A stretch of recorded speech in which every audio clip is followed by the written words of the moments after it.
Hi, my name is Robin Wong and I'm a photographer based in Kuala Lumpur, Malaysia. I have here with me the Yongnuo 25mm F1.7 and I want to share my thoughts using this lens in this video. Let's do this!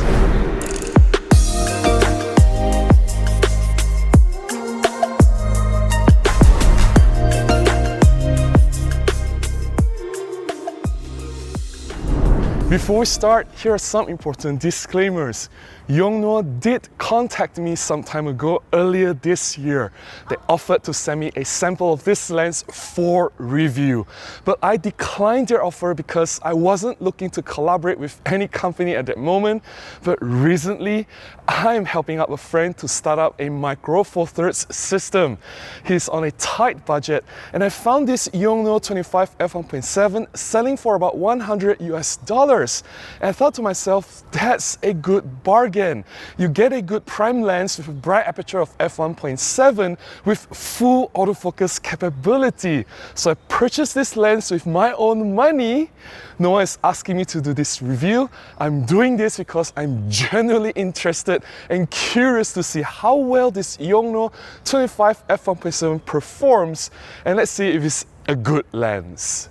The Yongnuo 25mm F1.7 was launched earlier this year in February, so this is a very new lens. We are not lacking options when it comes to 25mm prime lenses for Micro Four Thirds system. Both Panasonic and Olympus have released wonderful 25mm prime lenses. Olympus has the 25 f1.8, then there is the 25 f1.2 Pro, and Panasonic has the 25 f1.7 and 25 f1.4. All these lenses are excellent, they are sharp, and they produce incredibly beautiful results. On the budget side of things, if you are willing to go manual focus, there are a lot of manual 25mm prime lenses out there for Micro Four Thirds system.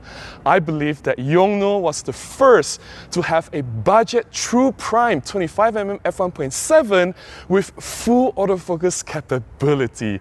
As you know, if there is no autofocus, it is no go for Robin.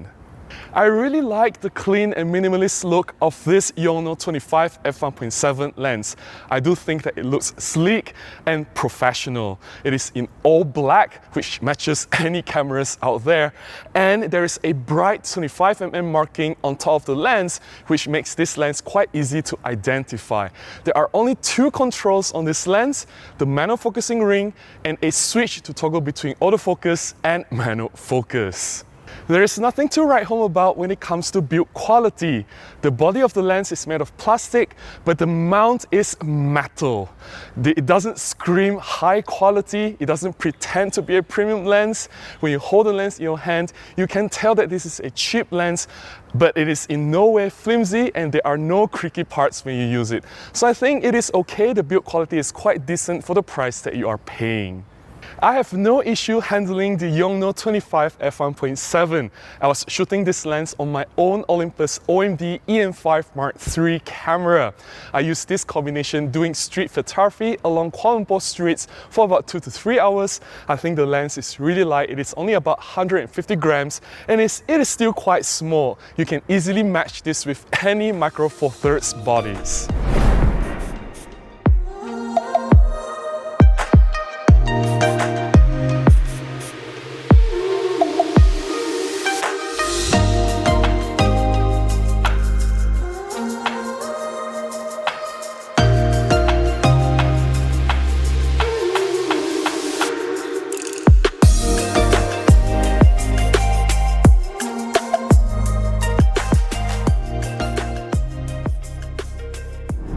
I have a lot to say when it comes to the optical performance of this Yongnuo 25mm f1.7.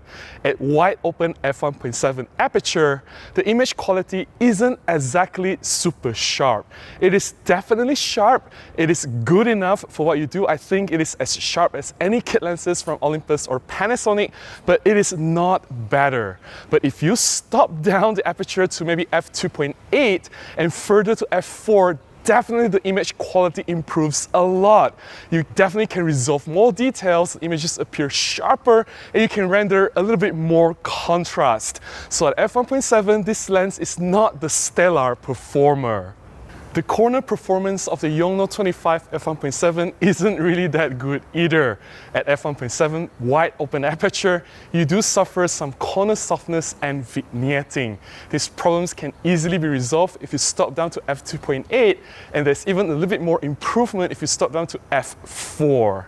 If you are hearing some buzzing sound in the background, that's because there's people cutting grass or the bush and doing some trimming with a machine saw not too far from me. But this is also a good opportunity to test how good this microphone is. Anyway, back to the topic, the optical performance of the Yongnuo 25 f1.7. Flare control is really good. That was a surprise. The lens didn't come with a hood. I didn't use any hood when I was shooting with this lens. I shot directly against the light. There were harsh sunlight all around, and I didn't see any problems with flare or ghosting. Distortion is another problem. The barrel distortion is very obvious, especially at the extreme sides of the frame. Straight lines don't appear straight, it is definitely curved, but I think this can be corrected in post-processing. You just need to straighten the line manually. This is the same when it comes to chromatic aberration in high contrast situations against harsh lighting, especially shooting in bad lit conditions.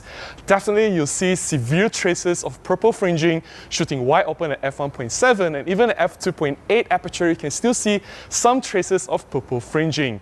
Again, this is not a big problem. You can easily correct this in post-processing.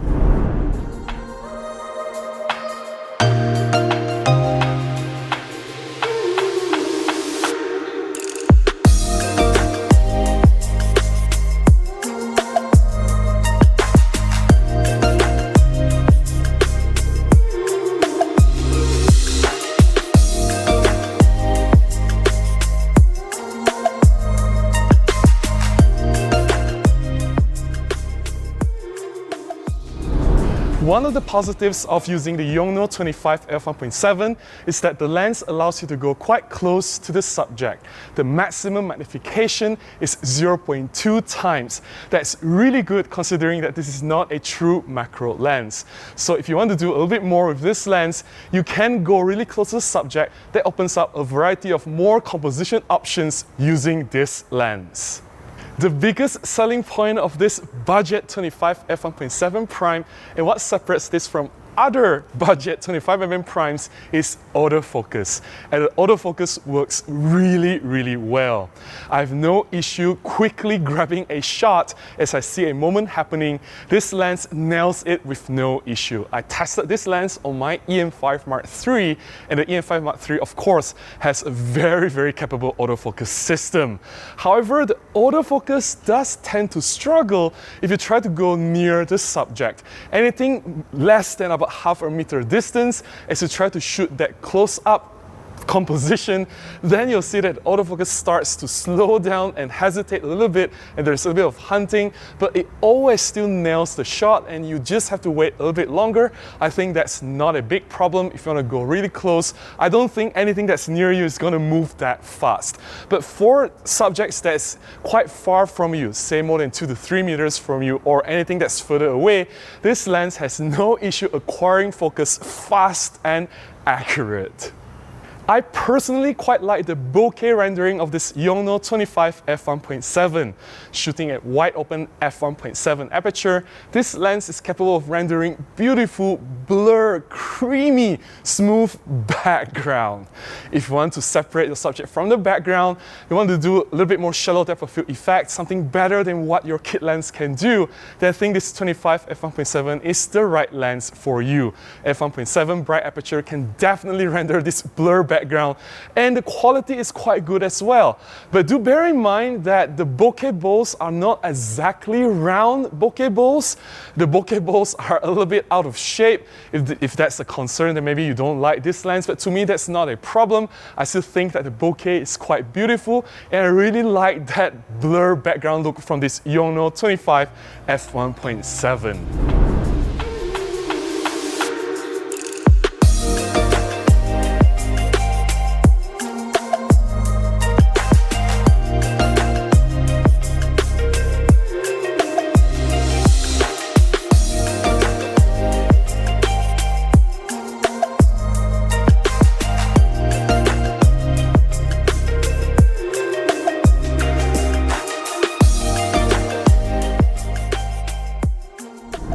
Overall, I did quite enjoy myself shooting with this Yongnuo 25mm F1.7. I think for $100 US, this lens is a steal. You get a lot out of this Yongnuo 25mm F1.7. You have a bright open f1.7 aperture, which allows you to shoot better in low light, and at the same time you can render shallow depth of field. While the image quality isn't exactly stellar at wide open f1.7, but stopping down to f2.8 and f4, you get really sharp images. I believe the images are as sharp as any other prime lenses from Olympus or Panasonic. That's the only separating point between the Panasonic and Olympus lenses from this Yongnuo, is that Olympus and Panasonic 25mm lenses, they are already super sharp at wide open f1.7 or f1.8. Also, another thing to note is that the autofocus, while it works really well in most situations, it does struggle a little bit if you go close to the subject. And there are other smaller issues like distortion, chromatic aberration. All this can be easily fixed in post-processing. I don't see any serious flaw with this Yongnuo 25mm F1.7. For the price that it is asking and what it is capable of doing for you, this is a highly recommended product for a micro four thirds shooter if you are on a tight budget. That's all I have to share about this Yongnuo 25mm F1.7. If you have this lens and you are using it, or you have used it before, please share your thoughts and experiences using this lens in the comments below. I would love to hear from you. If you found my sharing beneficial, if you've enjoyed looking at my photographs, please consider buying me a cup of coffee, or you can contribute directly to my PayPal. Any small contribution goes a long way. It will definitely help me to create more content like this and publish them right here.